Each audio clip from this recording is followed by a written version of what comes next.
Good morning. Today is the 6th day of Shvat, the 16th of January. And this time I'm broadcasting from sunny, humid, hot Florida. We're up to the third reading of Parashat Bo. And in the third reading, we hear a very interesting demand that Moses makes of Pharaoh. He says, "You yourself must also provide us with sacrifices and burnt offerings to offer up to our God, for from them we will take what we need to serve Havaya, our God." The idea here is that he's now telling Pharaoh, it's not enough that you're going to have to succumb and submit yourself before our demands, but in fact, we're going to create some kind of transformation in you yourself, Pharaoh. And you yourself are going to contribute to this new path of serving God. Now, before we continue, and I'm probably going to say this every day this week, I really recommend hearing the series called Exile is Not a Punishment, which at least the first 5 or 6 classes, maybe it goes a little bit more than that deals with the question of what exactly was the problem with Pharaoh, why were the people suffering so terribly there in Egypt, and what is the next step of connecting with God that is now going to happen thanks to what Moses is now doing. I really recommend that as a background for all the discussions that we have about Parshat Bo, and afterwards next week's Parshat B'Shalach, and after that Yitro. This idea that Pharaoh should contribute is related to what the Baal Shem Tov taught us, that evil is a seat, or one might say it can prop up, it can be a basis, a foundation upon which the good is built. Now, not to understand this, God forbid, that it means you can do something bad and out of that something good will come. That's not the idea at all. We don't take the evil itself and say it's a means to an end. That's not the idea behind this statement. And it shouldn't be confused with that, because if it's confused with that, you really come to a very incorrect idea about what the Torah is about. Rather, the idea here is that sometimes there are different ways in which the evil becomes a precursor. Not that it leads into it, not that it becomes, we say it's a means to an end, but rather the evil itself serves a purpose that in the end the evil itself will be destroyed. We don't need it afterwards.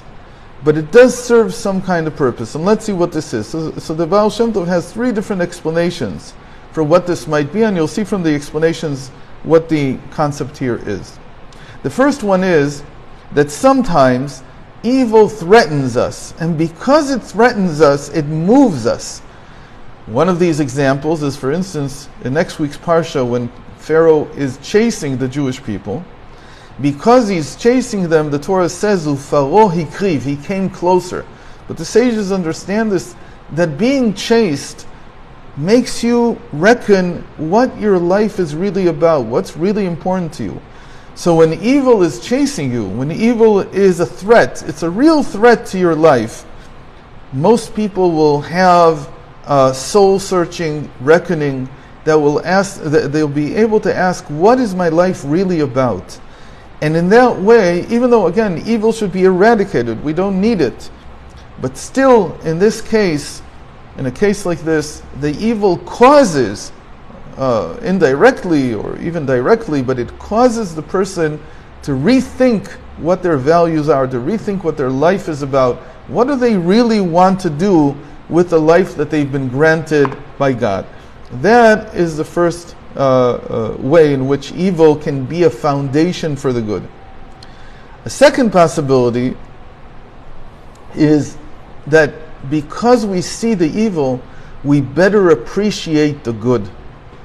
And this is like understanding the difference between the good and the evil. Sometimes you can't really understand the good that you have until you see the opposite. Sometimes you see it in someone else, and sometimes even it's in your own life. This is a very important part of choosing to feel the good in our lives. One of the things, we're always bogged down by things that are not so good and things that are in our life. And the trick is to be able to focus on the good and to say the good stands separately from the negative. And the negative I don't want to think about. I really want to understand how good the good is and appreciate it properly, because because I see also the other side of things. How things could be ugly, how they could be terrible. And sometimes they are. Sometimes in my own life, I have both things happening at the same time. But my duty is to separate the good from the evil and take the good at a higher value.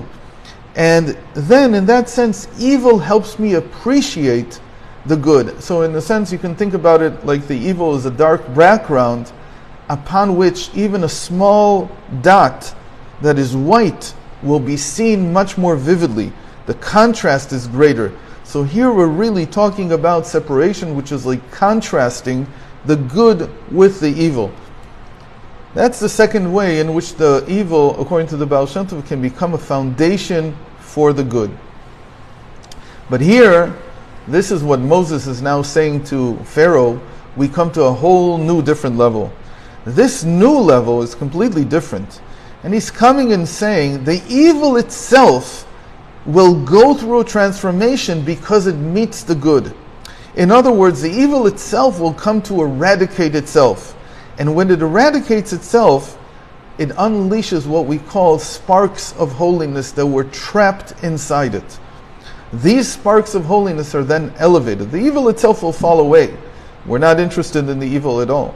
But he says to Pharaoh, something will come out of you. What will come out of you? This contribution that you will make to having sacrifices given, not in your name, they're not in Pharaoh's name, it's just that he's going to contribute his animals so that they are used in the right way to connect to God. That is what we call the elevation of the sparks. That is a transformation. And then, the fact that the evil was like a home, a temporary home, a surrogate home for the time being, for these sparks, it actually gives it some kind of vindication. Again, the evil itself will fall away, everything that's related to the evil will disappear, but still these sparks of holiness will be able to be freed from it, and then they will be used. The same thing is true about something that hopefully I'll be able to make up a little bit later today, from the second reading of this parsha, Parashat Bo, about the darkness. The darkness is many times likened to the scientific method that is used today in the world. On the face of it, the scientific method is neutral, but unfortunately, the way it's used usually is to deny God. It's really that, in the end, science is not a beacon of hope and light spiritually. Sometimes you can think about it, maybe science can lead to some technology, and that technology can help reality. That's a different aspect altogether. But the question is, does science increase our awareness of our duty in the world? Does it increase our awareness of the morality that we need to embrace? These are questions that science usually fails at. And usually science leads a person down a much less engaged path with the spiritual aspect of his life. Nonetheless, if the right person comes and takes the scientific findings, the scientific theories, and elevates them, he takes out of them the sparks of holiness that are there, then even that type of, I don't want to call it exactly evil, in the case of science it's not exactly evil, but it is darkness, then even that darkness can give up, can contribute something to our understanding of godliness. And I think I've quoted here before from the 5th Lubavitcher Rebbe that there's a principle that any idea in Torah that we want to fully explain, that we want people to be able to fully grasp, we need to provide two different parables. One, a scientific parable, and another one, a psychological parable, in order to fully elucidate those ideas so that people can truly grasp them and understand them and integrate them into their lives. That is another example of taking the evil or taking the darkness and taking a spark of holiness out of it and using it for something positive.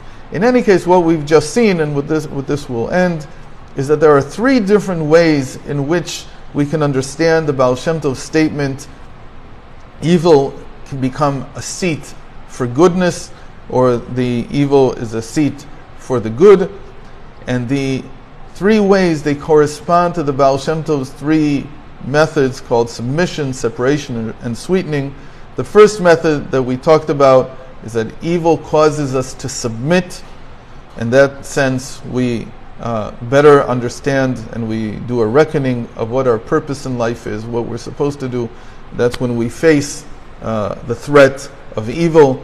The second type is separation, where we can contrast better the good in our life, or good things, versus that which is evil, the negative in our lives.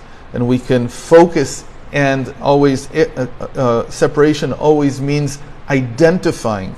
We choose to identify with the good in our life, because that's how life is. There's always going to be a dark background. There's always going to be something that's not so good in the background. Our job is to move it to the background, not let it fill the foreground, not let it fill our consciousness, not let it take over our lives.